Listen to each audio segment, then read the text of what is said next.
Bonjour et bienvenue dans une nouvelle émission de La tête dans les étoiles. Alors, souvenez-vous, il y a 15 jours, je vous ai parlé de la nouvelle fusée SLS qui devrait effectuer son premier vol en 2018. C'est la toute nouvelle fusée américaine. On est en train de modifier tout à Cap Kennedy en prévision de son lancement. Et les deux boosters qui seront de chaque côté de cette fusée, du corps central de la fusée SLS, sont en train d'être mis au point avec un astronaute que nous connaissons bien ici à l'Eurospace Center, que vous connaissez également. Il s'agit de Brian Duffy, 4 vols dans la navette spatiale, commandant de bord, pilote, et qui est chargé de mettre au point, avec toute son équipe bien entendu, les boosters de cette SLS. Souvenez-vous, nous l'avons interviewé il y a quelques mois. Je suis maintenant avec Brian Duffy, qui était le pilote de la navette spatiale lors du vol de Riv54 il y a 20 ans, le premier astronaute belge.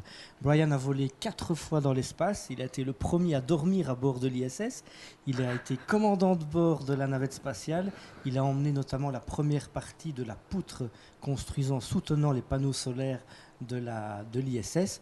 Brian, thank you very much to be with us. Always happy to see you again here, Manuel. Yes, and so we are close here an NBL. Right, so, right. What do you do in this swimming pool?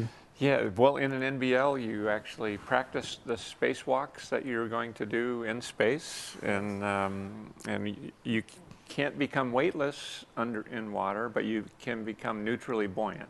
So you can position your body in different ways so that you're able to practice the tasks that you will be doing in space. Yes. Did you dive many times? Oh, many times. Many yes. times? Oh, yes. So yes, you had a yes. training to go outside the space shuttle? No, actually, I was doing it because I was the commander. I would scuba dive and I would watch my crewmates practicing so that I would know what they were doing on the mission. Okay. There we have the beautiful space shuttle.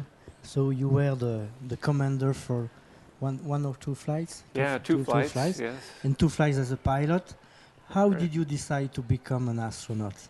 Oh, it was an opportunity that I couldn't pass up.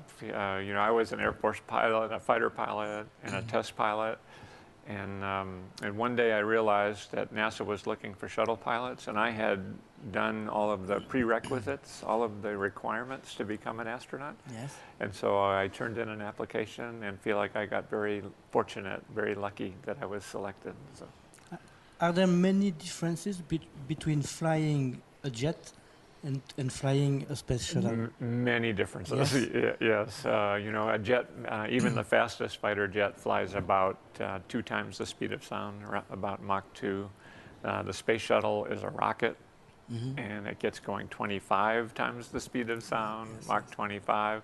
And while it looks more like an airplane, a big glider, it only acts like an airplane for the last 5 minutes of the mission. The rest of the time, it's a rocket ship. Yes, yes, so, yes.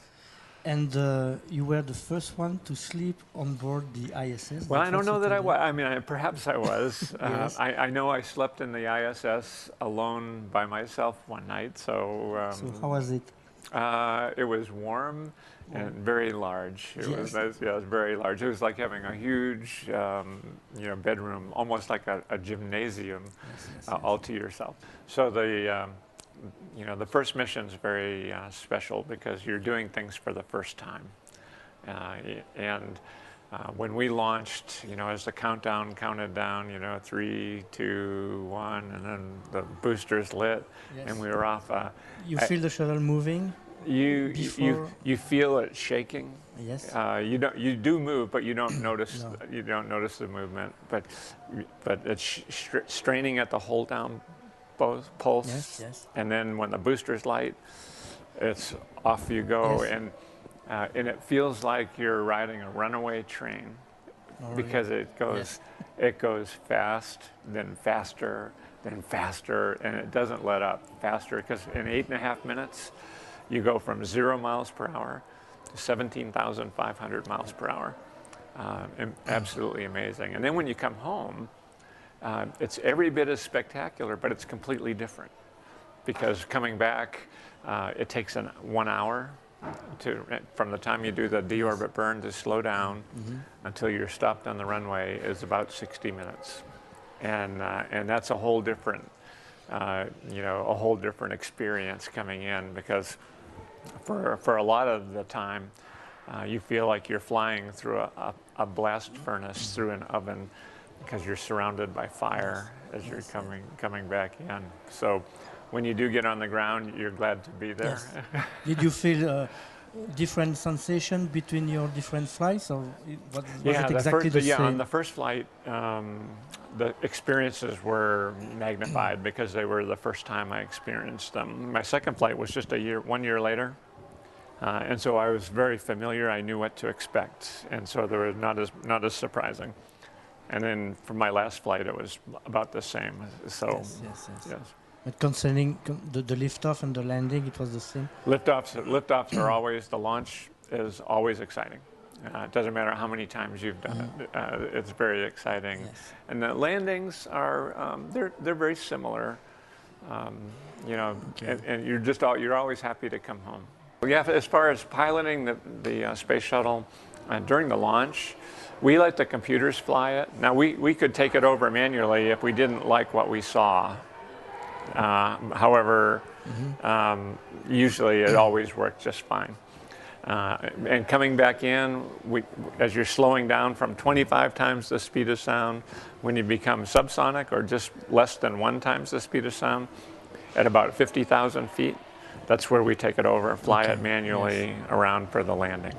Do you realize that you give a lot of dreams to the youth, to the young people?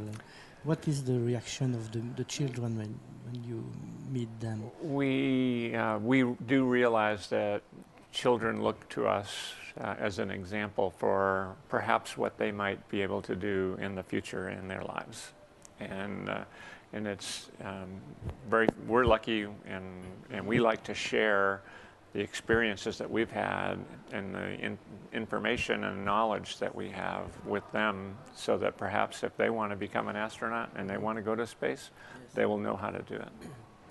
And when you meet them, what is the message you like to give to them?